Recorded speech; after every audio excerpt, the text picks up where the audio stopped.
Hello, I am Chandresh Patel from दिया online science academy. आज हम class 12 chemistry D and F block elements का discussion करेंगे। और आज का टॉपिक है एक्टिनोइड सीरीज। क्या है एक्टिनोइड सीरीज? अब एफ ब्लॉक एलिमेंट्स में दो सीरीज होते हैं, एक तो लेंथेनोइड्स एंड दूसरी एक्टिनोइड से हम जानते हैं।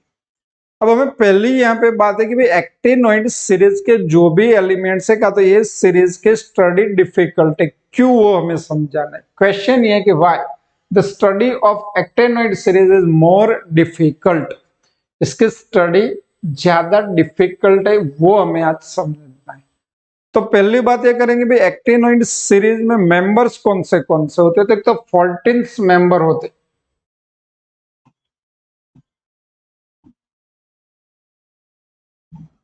स्टार्ट कहां से होता है?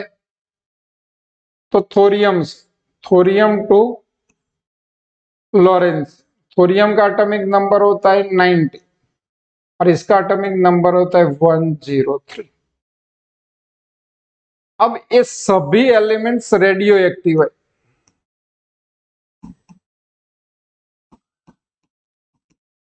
अब नेचुरली हम जानते हैं कि जो रेडियो एक्टिव एलिमेंट्स है उसका स्टडी डिफिकल्ट हो सकता है, एक बात। दूसरी बात, ये रेडियो एक्टिव एलिमेंट्स है पर उसका जो T1/2 हाफ लाइफ पीरियड, जो अर्लियर मेंबर है उसका लॉन्गर, और जो लेटर मेंबर है मतलब सीरीज में लास्ट में जो मेंबर आ रहे हैं उसका T1/2 बहुत कम होता है। मोस्टली किसी का 1 डे भी हो सकता है और 3 मिनट्स भी हो सकता है। अब T1/2 हम जानते हैं भाई कोई सब्सटेंस मैंने ले लिया 1 मोल, तो उसका डीकम्पोजिशन अपने आप होके उसका कंसंट्रेशन आधा होने में जो टाइम लगता है विच इज T1/2।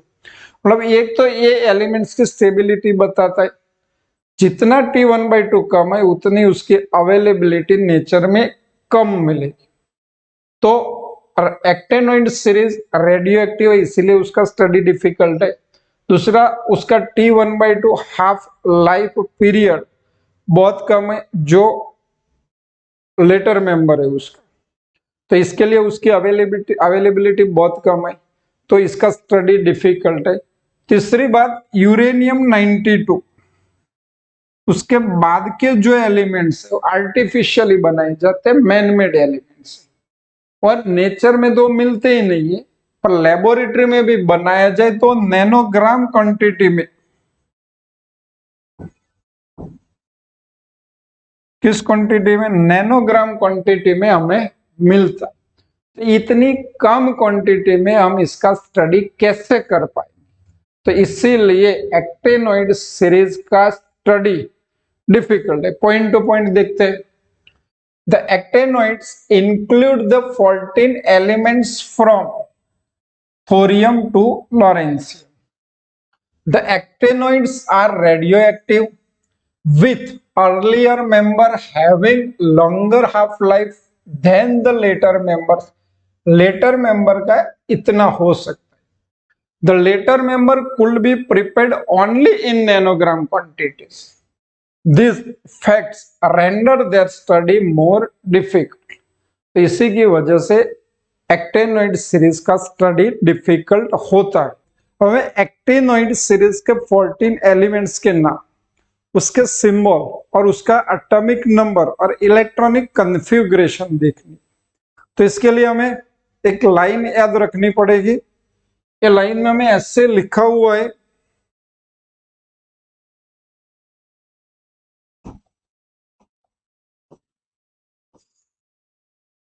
एक्टिंग थो प्रो यू ने प्लूटो। पहले इतना ही याद रख लो, एक्टिंग थो प्रो यू ने प्लूटो। एक्टिंग का जो फर्स्ट होगा नेम इज एक्टिनम,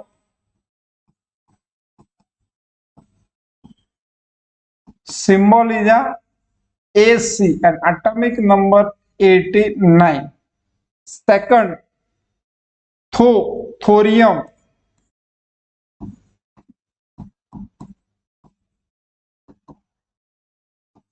TH90. प्रो हमें याद क्या रखना है, एक्टिंग तो एसी, थोरियम टीएच, चलो pro, protactinium,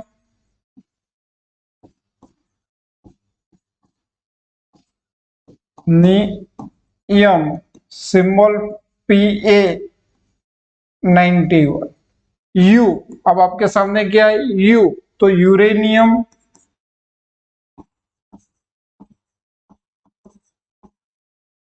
atomic number 92 symbol you, neptunium,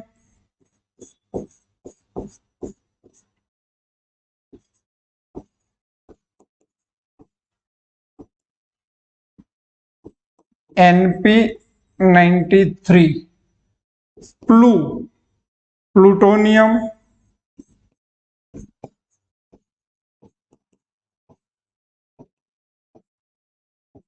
PU94।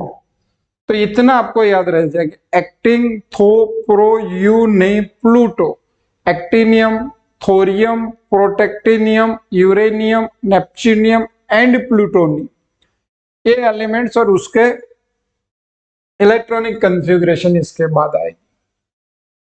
अब अमेरिकन क्यूरी बी के ने, इतना ही याद रखो, क्या रखना है, अमेरिकन क्यूरी बी के ने, अमेरिकन की जगह हमें लिखना है अमेरिसियम,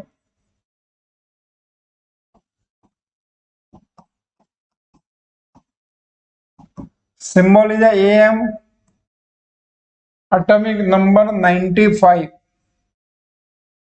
इसके बाद क्यूरी, क्यूरियम,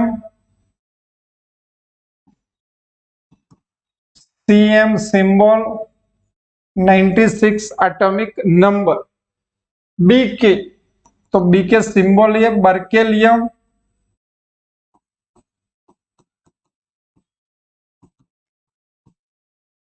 BK 97। फिर कैलिफोर्नियन, इसकी जगह में लिखना है कैलिफोर्नियन तो californium,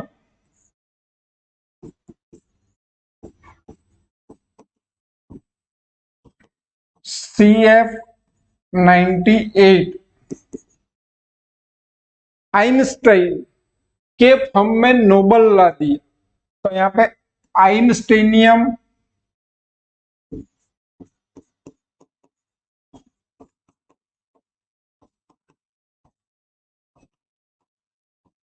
ES99, fermium,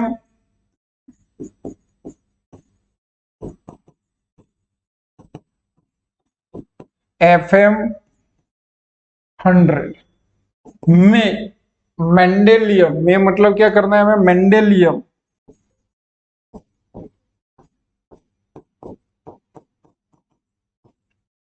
symbol is MD101, nobelium,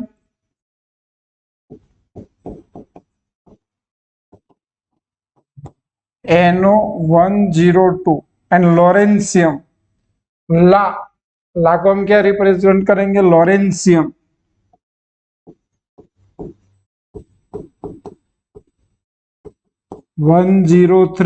LR। तो एटॉमिक नंबर और उसके सिंबल ये हो गए आपको, तो ऐसे याद रखना है। क्या बोला, एक्टिंग AC, थो TH, प्रो PA, U NP, neptunium, plutonium, americium, curium, berkelium, californium, einsteinium, fermium, mendelevium, nobelium and lawrencium. तो this is the elements of actinoid series. तो ये एक्टेनॉइड सीरीज के एलिमेंट्स है। अब देखो हमारे पास एक्टेनॉइड सीरीज के एलिमेंट्स के नाम, सिंबल और एटॉमिक नंबर लिखा हुआ है, और हमें इसकी इलेक्ट्रॉनिक कॉन्फ़िगरेशन लिखनी है। तो एक चीज हमें एक्टेनॉइड सीरीज के लिए ध्यान में रखना है कि भाई सभी जो एलिमेंट्स है उसमें 7s ऑर्बिटल्स में 2 इलेक्ट्रॉन जाएंगे, मतलब इलेक्ट्रॉनिक कॉन्फ़िगरेशन 7s है। All the actinoids are believed to have the electronic configuration of 7s and variable occupancy of the 5f and 6d।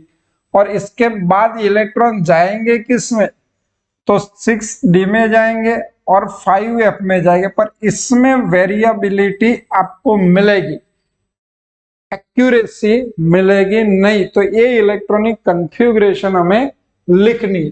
तो यहाँ पे आ जाते हैं एक्टिनियम 89 एटॉमिक नंबर है, इसका मतलब हमें 89 इलेक्ट्रॉन भरने पड़ेंगे। तो कंप्लीट इलेक्ट्रॉनिक कन्फिग्रेशन है R N radon, atomic number is 86, तो 86 तो हो गए। अभी क्या बोला, 7s2 होगा ही, फिर इसके बाद इलेक्ट्रॉन जाएगा 6d में, एक इलेक्ट्रॉन जाएगा। तो this is the electronic configuration of actinium 86, 87, 89 and 86, 87, 88 and 89, ये हो जाएगा इलेक्ट्रॉनिक कन्फिग्रेशन। अब हमें और क्या ध्यान रखना, तो 4f सीरीज में 14 इलेक्ट्रॉन होते तो 14 एलिमेंट्स भी आएंगे और सभी एलिमेंट्स में एक एक इलेक्ट्रॉन जाना चाहिए। स्टार्ट होना चाहिए थोरियम से, पर थोरियम में 4f इलेक्ट्रॉन, 4f में इलेक्ट्रॉन जाता नहीं है, तो वो हमें याद रखना है। तो यहाँ पे 86 तो हो गया, 7s2 तो सब में ही लिखना है, तो यहाँ पे हम लिखेंगे 6d2, हो जाएंगे 90। तो the 14 electrons are formally added to 5f through not in thorium but from protactinium. अब ये स्टार्ट कहां से होगा, 4f में इलेक्ट्रॉन प्रोटेक्टिनियम में से जाएगा, सॉरी 5f में इलेक्ट्रॉन इसमें जाएगा, 6d में भी जाएगा और 7s में भी जाएगा। हमें याद क्या रखना है, 7s में 2 इलेक्ट्रॉन तो जाना ही है, तो 6d में एक इलेक्ट्रॉन लिखो, तो बाकी 91 करने, तो यहाँ पे आपको 2 इलेक्ट्रॉन लिखने पड़ेंगे। तो ये तीनों में Pa, U और Np, 6d में एक इलेक्ट्रॉन भरना है। किस किस में, Pa, Np, Pa, U and N, सभी में 6d में एक इलेक्ट्रॉन भरना है, वो आपको याद रखना है।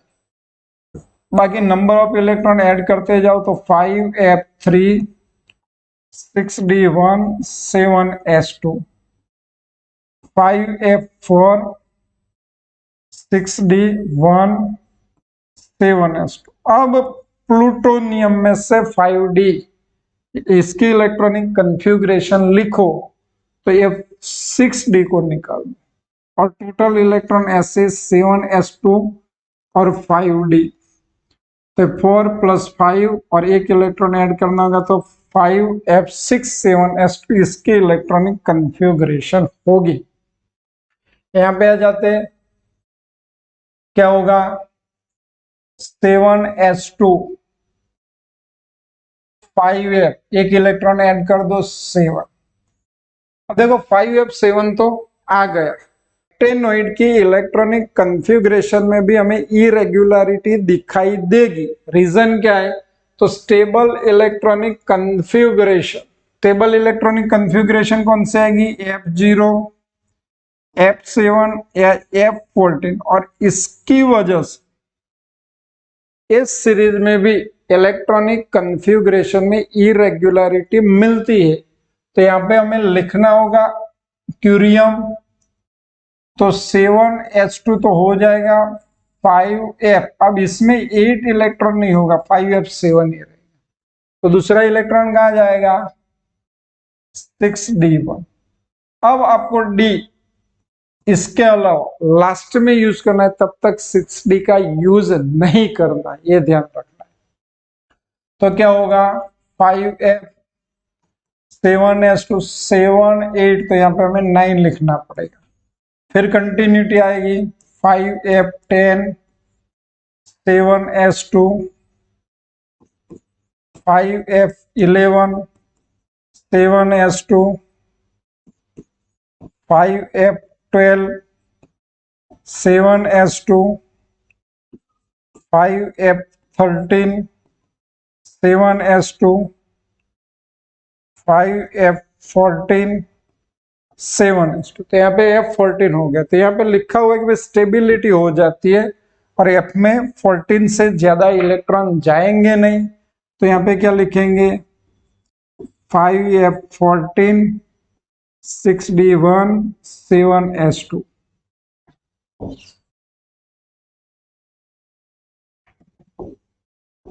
This is the electronic configuration of actinoid series. तो याद क्या रखना है, कॉमनली 7s इलेक्ट्रॉनिक कन्फिगुरेशन है। वेरिएबिलिटी किस में आएगी, तो 6d एंड 5f में आएगी। 14 इलेक्ट्रॉन भरे जाते हैं f ऑर्बिटल से, f ब्लॉक के एलिमेंट से, तो पर is not start from thorium first element होने के बावजूद थोरियम में 5f का इलेक्ट्रॉन नहीं, स्टार्ट फ्रॉम Pa और इसके बाद एक एक एक एक इलेक्ट्रॉन भर के 14 इलेक्ट्रॉन यहाँ पे हो जाएंगे लॉरेंशियम तक।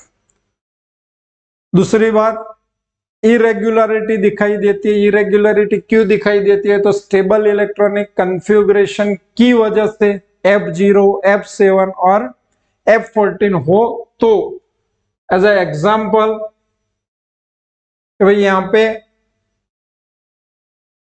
7 इलेक्ट्रॉन है, तो अमेरिशियम एंड क्यूरियम, तो क्यूरियम के इलेक्ट्रॉनिक कन्फिगुरेशन में इरेगुलरिटी दिखाई देती है। सेम वे लॉरेंशियम की इलेक्ट्रॉनिक कन्फिगुरेशन में इरेगुलरिटी दिखाई देती है।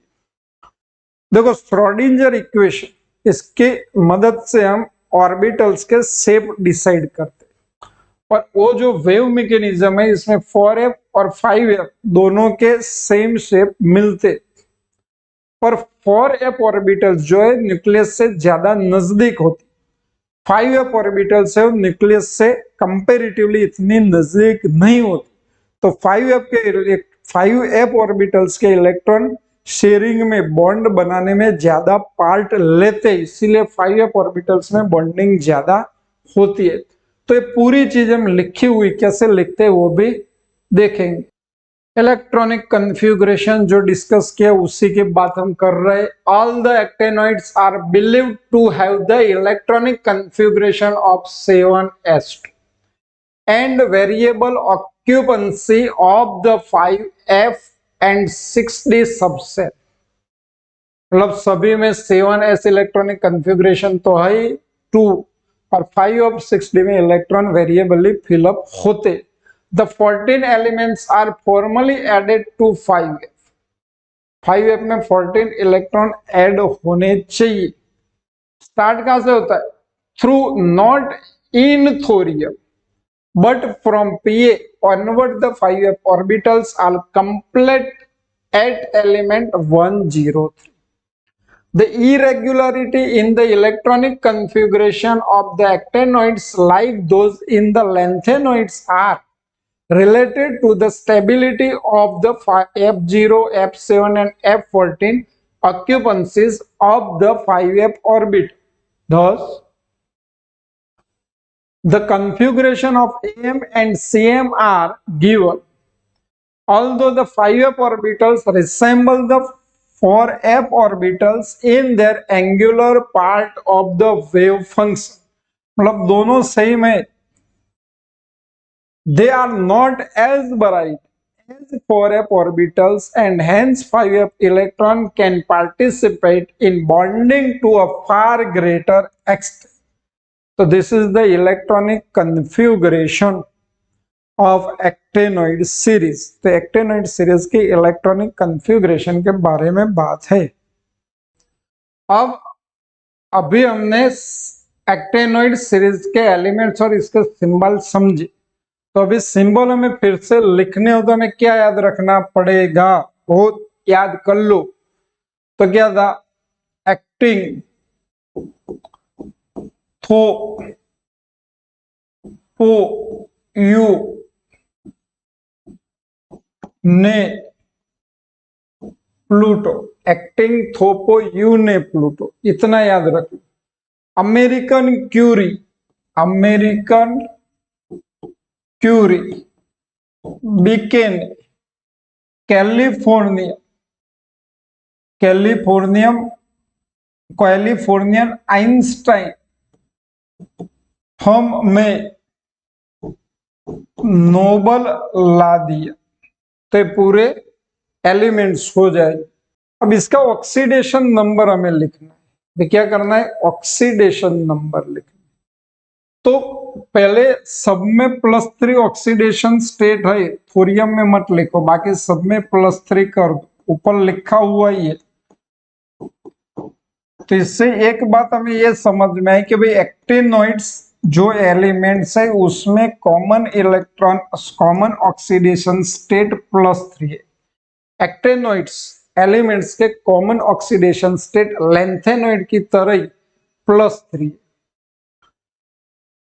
अब इसमें आएगा +4, यहाँ पे +4 +5, यहाँ पे +4 +5 +6। एक लिखने का तरीका है +4 +5 +6 +7, +4 +5 +6 +7, +4 +5 +6 +4 एंड +4।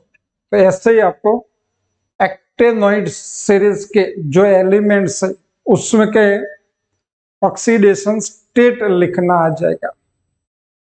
तो इसमें आप देखो तो ऑक्सीडेशन स्टेट ज्यादा है। The greater there is a greater range of oxidation state which is in the part attributed to the fact that the 5f 6d and 7s level are the comparable energies। मतलब क्या है, तो क्या पूरे actinoid series जो इसका हमने electronic configuration लिखा तो 5f 6d and 7s 3 orbitals आ रही। अब ये तीनों ऑर्बिटल्स ऑक्सीडेशन स्टेट मतलब इलेक्ट्रॉन की लेन देन, नंबर ऑफ इलेक्ट्रॉन गेन और number of electron lose, this is the oxidation number of elements. तो अगर इसी में से 2 इलेक्ट्रॉन हर बार जा रहे तो सबका ऑक्सीडेशन स्टेट कितना आना चाहिए, +2, और निकल रहा है तो +3। तो कितने इलेक्ट्रॉन लेंथेनोइड एलिमेंट्स डोनेट कर रहे, this is the oxidation state. तो ये जो तीनों ऑर्बिटल्स है उसका एनर्जी लेवल अप्रोक्सीमेटली सेम है, कंपेरेबल एनर्जी लेवल। तो किसमें से इलेक्ट्रॉन जाएगा वो समझ में आएगा नहीं। तो जो अर्लियर मेंबर है उसका ऑक्सीडेशन नंबर +3 से लेके +7 तक हो सकता है, जैसे हमने यहां पे लिखा।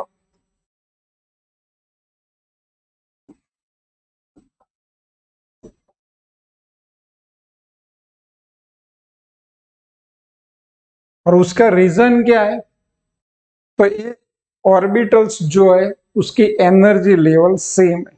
The actinoid show in general +3 oxidation state. The element in the first half of the series frequently exhibit higher oxidation state। जो फर्स्ट हाफ है उसमें ऑक्सीडेशन स्टेट मैक्सिमम है। इसके बाद हम एटॉमिक नंबर बढ़ेगा, ऑक्सीडेशन नंबर कम हो। एग्जांपल ले लेते तो maximum oxidation state increase from +4 +5 Pa +6 U +7 Np +7 Pu, but decrease in succeeding elements. और इसके बाद जैसे जैसे हम इस साइड जाएंगे ऑक्सीडेशन नंबर डिक्रीज होगा। तो ये ऑक्सीडेशन स्टेट की बात हुई, वो जो लिखा हुआ है वो भी हमारे सामने आ जाएगा। स्टेट के बारे में ऐसे ये पॉइंट आप लिख सकते हो। इसके बाद the actinoids resemble the lanthanoid in having more compounds in +3 state than in the +4 state। मतलब लेंथेनॉइड एलिमेंट जो है उसमें तो +3 ऑक्सीडेशन स्टेट स्टेबल है, सेम वे एक्टेनॉइड्स में भी +3 ऑक्सीडेशन स्टेट स्टेबल है कंपैरेटिवली +4 से भी +3 की स्टेबिलिटी ज्यादा। However, +3 and +4 ions tend to hydrolyze, और ये दोनों +3 and +4 दोनों आयन का हाइड्रोलाइज होता है। Because the distribution of oxidation state among the actinoids is so uneven and so different from the former and later elements, it is unsatisfactory to review their chemistry in terms of oxidation state.